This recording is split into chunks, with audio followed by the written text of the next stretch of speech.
హమ్మయ్య! సప్త శనివారాలు కంప్లీట్ అయిపోయింది ఫైనల్‌గా. ఇంకా ఈరోజు లాస్ట్ శనివారం అనమాట. నేను అనుకున్నాను ఒక 10 మెంబర్స్ వరకి మాత్రం నేనే ఇంట్లో వంట చేసేసి వాళ్ళని పిలిచి భోజనాలు పెట్టాలి అని అనుకున్నాను. సో, మార్నింగే లేచి రెడీ అయిపోయి ఫస్ట్ పిండి దీపాలు చేయాలి కదా! స్నానం చేసి ఇల్లంతా క్లీన్ అయిపోయింది. ఇంకా పిండి దీపాలు చేయడం మొదలుపెట్టా అనమాట. అందరికీ తెలిసిందే పిండిలో కొంచెం నెయ్యేసాను. అలాగే బెల్లం కలిపిన వాటర్ కలిపి ఇలా పిండి ముద్దలు చేసి వాటిని దీపాలుగా చేశా అనమాట. ఎవ్రీ టైం ఏదో ఒకటి కొత్తగా నేర్చుకున్నాను తెలుసా. పిండి దీపాలు రెడీ అయిపోయాయి. అలాగే మా బాల్కనీలో ఉన్న కొన్ని తమలపాకులు కూడా తీసుకున్నాను అనమాట. దేవుని దగ్గర దీపాలు వీటిపైనే పెడతాను నేను ప్రతిసారి శివునికి గోమటి చక్రాలతో పూజ చేస్తాను. దాని తర్వాత మన ఈరోజు సప్త శనివారం కాబట్టి ఓవరాల్గా ఇలా దీపాలన్నీ కూడా ఇలా అలంకరించాను.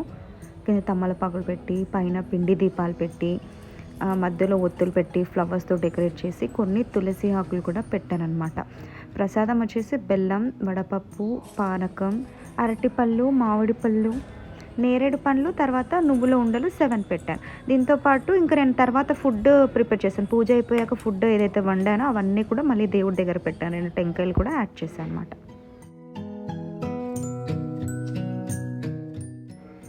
నేనైతే దీపాలన్నీ వెలిగించాక గోవిందనామాలు చదువుతాను. దాని తర్వాత కథ చదువుతాను.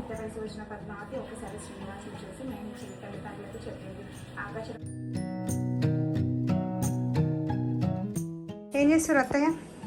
పప్పు అయిపోయిందా? ఏం పప్పు? పాలకూర పప్పు, ఇంకా పులిహోర. వావ్, పులిహోర. ఇది గారెలకి.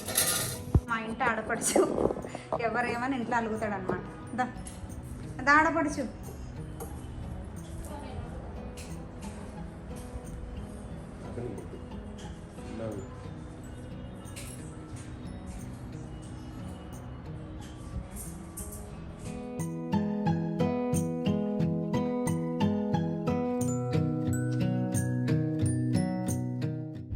అలాగే ఇంకొన్ని తమలపాకులు తీసుకున్నాను అనమాట. వచ్చిన వాళ్ళకి వాయినం ఇవ్వడానికి అరటిపండ్లు, తమలపాకులు ఇవన్నీ కూడా రెడీ చేసి పెట్టాను.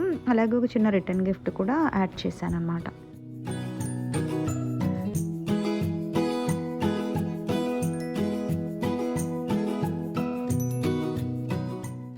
10 మంది వస్తున్నారు, ఎవరికి ఏం తక్కువ అవ్వద్దని చెప్పి నాకైతే చాలా టెన్షన్ ఉంది. పాపం మా అత్తయ్య చేత కాకపోయినా నించొని కాసేపు కూర్చొని కాసేపు పులిహోర, పప్పనం ఇవన్నీ చేశారు.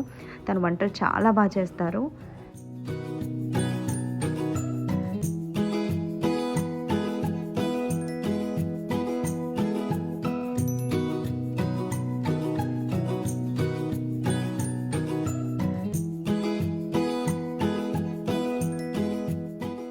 మెయిన్ వంటలన్నీ అయిపోయాయి. అన్నం, పాలకూర పప్పు, పులిహోర, పొటాటో కర్రీ అన్నీ అయిపోయాయి. ఇంకా నేను వడలు చేశాను అనమాట. దాంతోపాటు కొన్ని పాపడాలు చేశాను. ఇదే నేను చేసిన వంట ఈరోజు అయితే.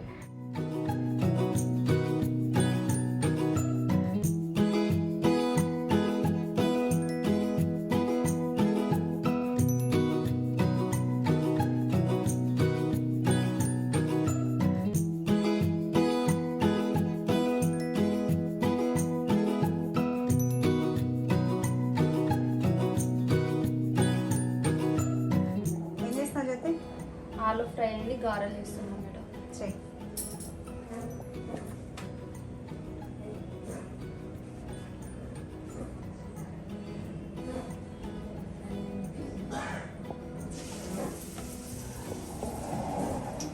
మా అత్తయ్య మళ్ళీ వచ్చిందనమాట. ఉప్పు కారం సరి చూడాలంటే మా అత్తయ్య తర్వాత ఎవరైనా ఏం చేసినా ఒక చేయి పెట్టకపోతే మంచిగా అనిపించదు కదా అత్తయ్య. ఏంటిదమ్మా రాను మరి రాకు అంటే అలిగిర్రా ఇక మీరు?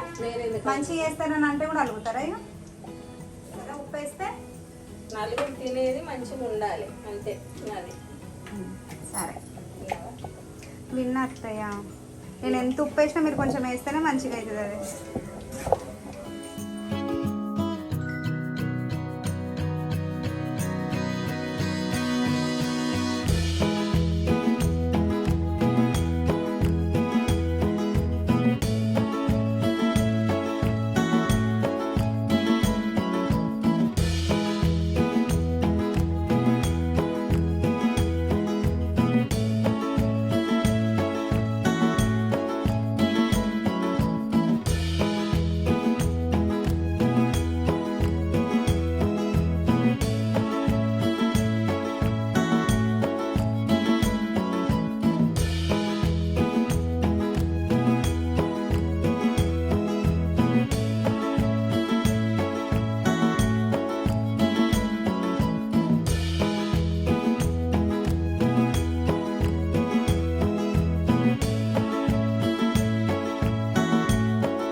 అందరినీ పిలిచాను కదా, మా అమ్మ కూడా ఉంటే బాగుంటుంది అని అనుకున్నాను. పాపం అంత దూరం నుంచి ఎందుకు వస్తుందిలే అని నేను నిజంగానే పిలవలేదు.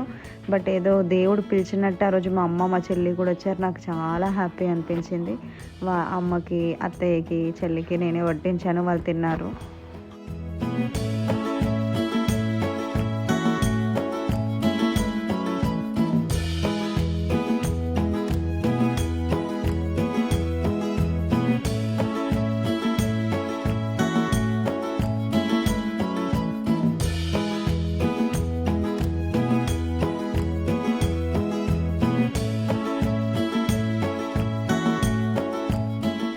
అందరికీ వడ్డించి ఇంకా నేను తినేలోపు ఆ రోజు 4 అయ్యింది.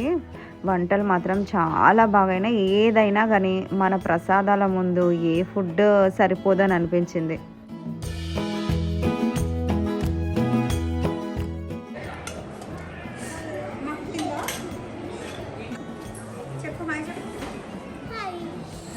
ఇప్పుడు పొటాటో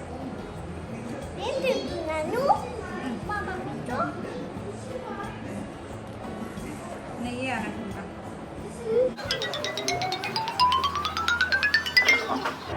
కారం అయింది పాపం.